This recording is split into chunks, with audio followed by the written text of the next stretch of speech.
Hello ladies and gentlemen, and warm welcome to the program.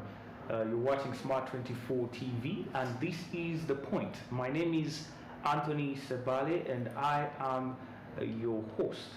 Now, Uganda has survived for several years, being blacklisted by the Financial Action Task Force for money laundering, terrorist financing and proliferation financing, but maintained its place in the grey list, where we have over other 22 countries that are listed. Now, so far by this Financial Action Task Force, we've had only two countries that have been listed or blacklisted, and that is Iran and North Korea, for compromising some of these financial standards. But Uganda remains among the other 6 countries from Africa that have been earmarked. These include Burkina Faso, Mali, Senegal, South Sudan, including also Uganda. These have been identified to have deficiencies in their legal and institutional regimes in order to counter money laundering. And so the problem in the house is money laundering, and very many people, very many Ugandans have heard of this. Very many cases have been brought to court, but not much has been achieved.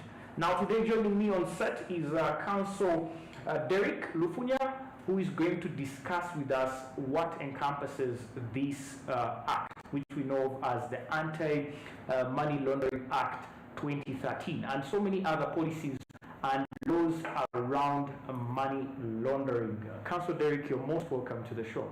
Thank you, Anthony. Hello, viewers. Good evening. Thank you for tuning in, Smart 24.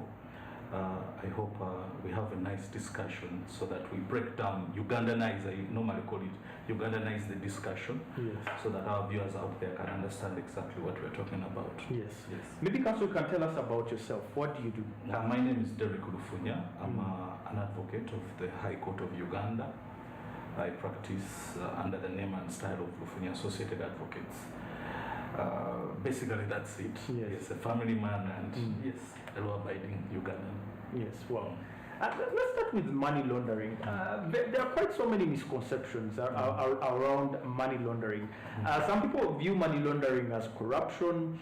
Others see it as people stealing money from government and then hiding in different properties. What is your definition of money laundering? Now, well, you're right. There's a lot of confusion on the aspect of what money laundering is, and it's not only to some Ugandans who are expected, even advocates, even judges, even ministers and politicians don't understand the whole aspect of what money laundering is. But to Ugandanize what money laundering is simply an act of concealing origin of funds. And the aspect of concealing informs the fact that these funds are not generated from legal-based transactions. Now, when you conceal the funds, normally that are a proceed of illicit trading or transactions, you tend to bring them out into the financial system as if they have the appearance as if they are funds based on a legal transaction. If you want to Ugandanize, I think the Uganda word would be okoza. A person conducts a transaction that is based on crime, and then nebozam to wash it and make it clean. Yes. And further to Ugandanize it, you would call it senteze money, dirty money. But then the actor puts up an appearance that this money is clean and its source is a legally accepted source of funding of this money. So it's more concealing. But our viewers out there must understand that money laundering is not your common chicken thief or your common local corrupt person. Money laundering is a notch higher than the common theft, corruption, It encompasses all. It encompasses what they call organized crime. And this is on a global scale. It is not only a Ugandan problem, it is a global scale. Even as I speak right now, we have money laundering transactions going on. So as we approach the subject of money laundering, our viewers must understand that what we are dealing with is sophisticated crime. Crime that involves huge amounts of money. Crimes that involves the use or the manipulation of the global financial system to allow money that is tainted with illegality into the system and give it an appearance of a normal transaction. And for avoidance of doubt, or just to be clear, I hope I'm not misunderstood. During the preamble to the show, you said Uganda is one of the blacklisted. Yes, it is a hub. It is a den of money laundering because of the gaps in our financial systems and our controls and regulations that we have. Yes. Now, talking about money laundering, taking a case study of Uganda, not until 2013, we did not have a law in place that counters money laundering or an anti-money laundering act. Matter of fact, also the Financial Intelligence Authority came in 2014, subsequent of the law. Yes. What happened before? I mean, you can take us back. What was happening really before that law?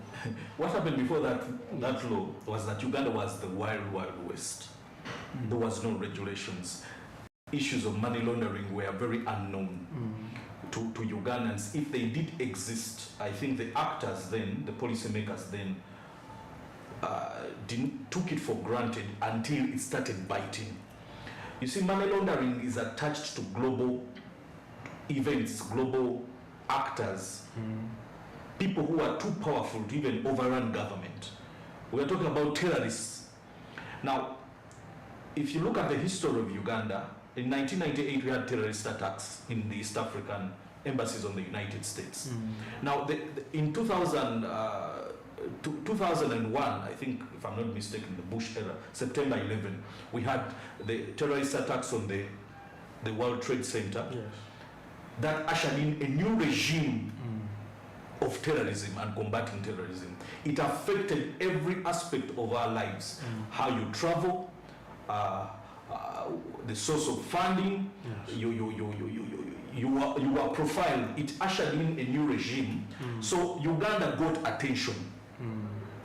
Because if you look at the 2010 bombings in Kampala, all these were as a result of the lapse and the gaps that we had. And Uganda right now is just arising out of the ashes, but it has been greatly hit by money laundering even as we speak right now.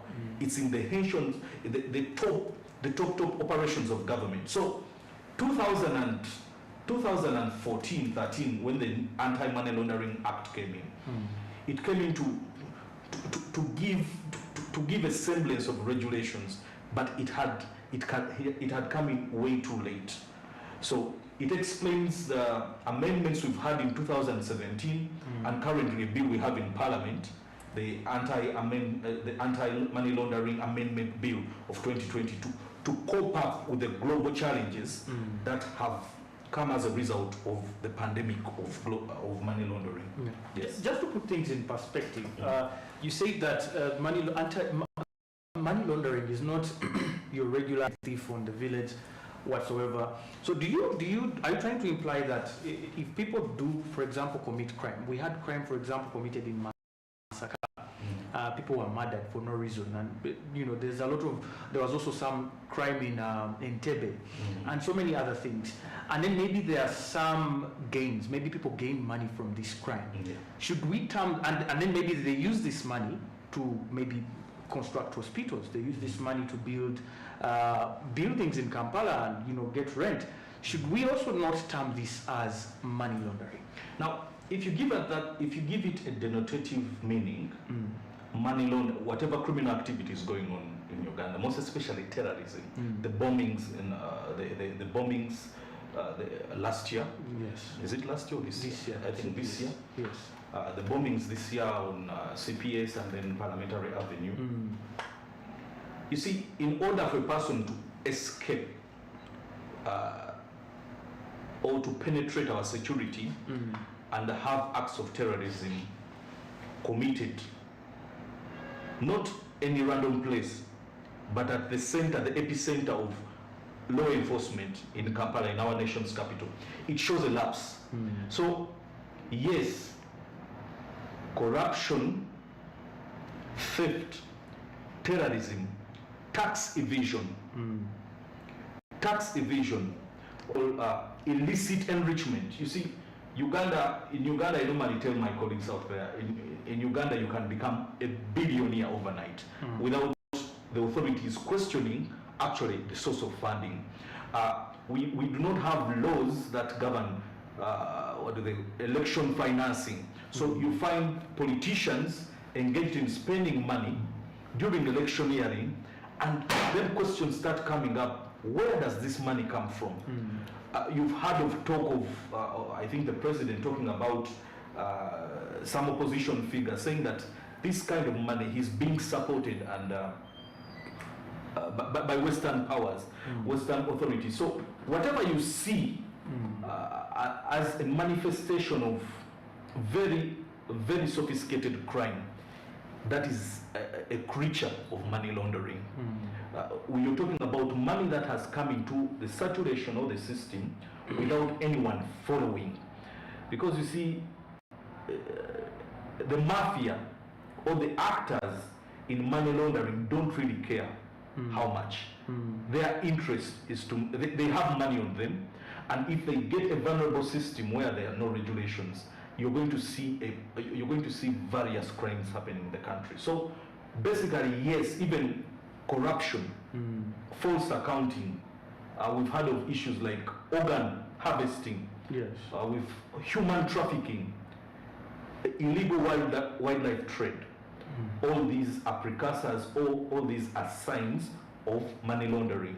It means we have gaps in the system that need to be checked by the legal regime currently here, but unfortunately that law is not here, or the law is not strong enough to curb those devices. So Uganda is literally a state crawling with money laundering. Should I be worried of being caught in the Money Laundering Act, maybe as against, being prosecuted in the end when I'm not a politician? Because many people out there have heard you say politicians, coming to, maybe into an election. So they're saying, okay, so if I do all these things and I'm not in the government, I'm not in parliament, I'm safe. Is that true? No, even a mobile money operator can because we have send money from Rwanda, M-Pesa from Kenya. You can use the proceeds of that money. This is a lower term. It's called money muling. Money muling. You can be a commission agent on a transaction coming from Somalia, M-Pesa, or mobile money coming from Rwanda to Uganda. As a beneficiary, go between, receiving a commission, but you are aware that the proceeds of this money are going to be used to carry out machete attacks in Masaka. They're going to finance crime. So you are going to be prosecuted under this law.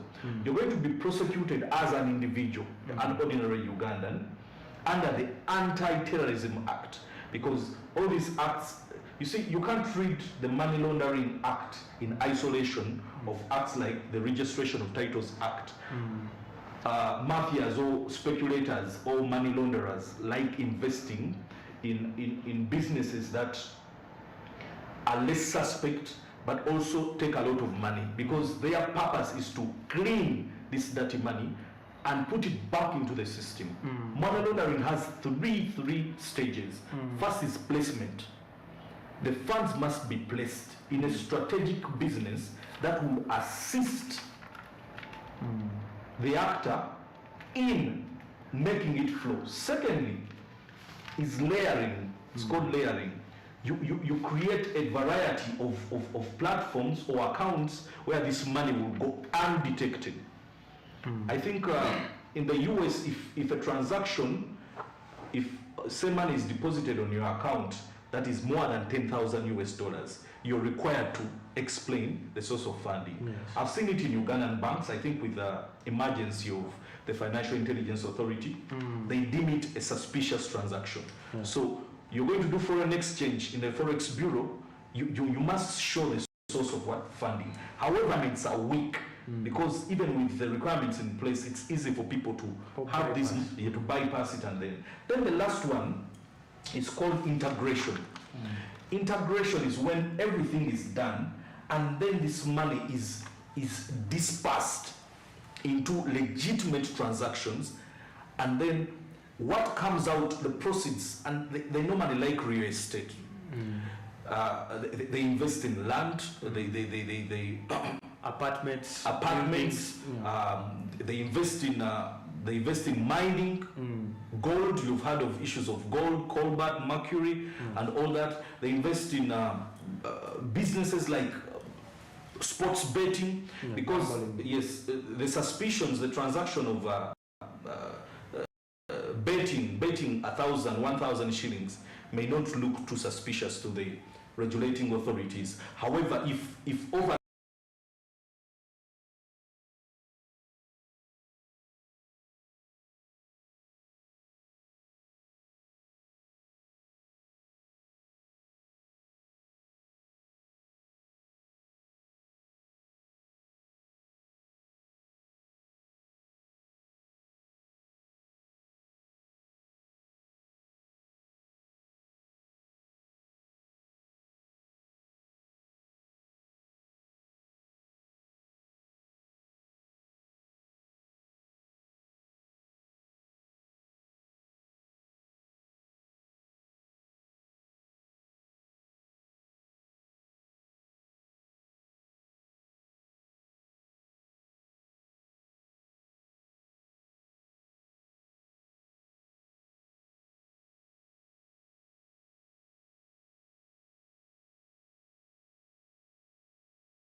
yes, that's what money laundering does. Well, ladies and gentlemen, we are talking money laundering. Now, in Uganda today, currently, one of the problems that money laundering has caused us is that we could be expunged from some of the biggest societies here. For example, the Society for Worldwide Interbank Financial Telecommunications, which are some of the undesirable effects of money laundering. We are going to take a quick break, and when we return, we'll look at some of the repercussions to the economy, to the individual of money laundering. Stay with us, we'll be right back.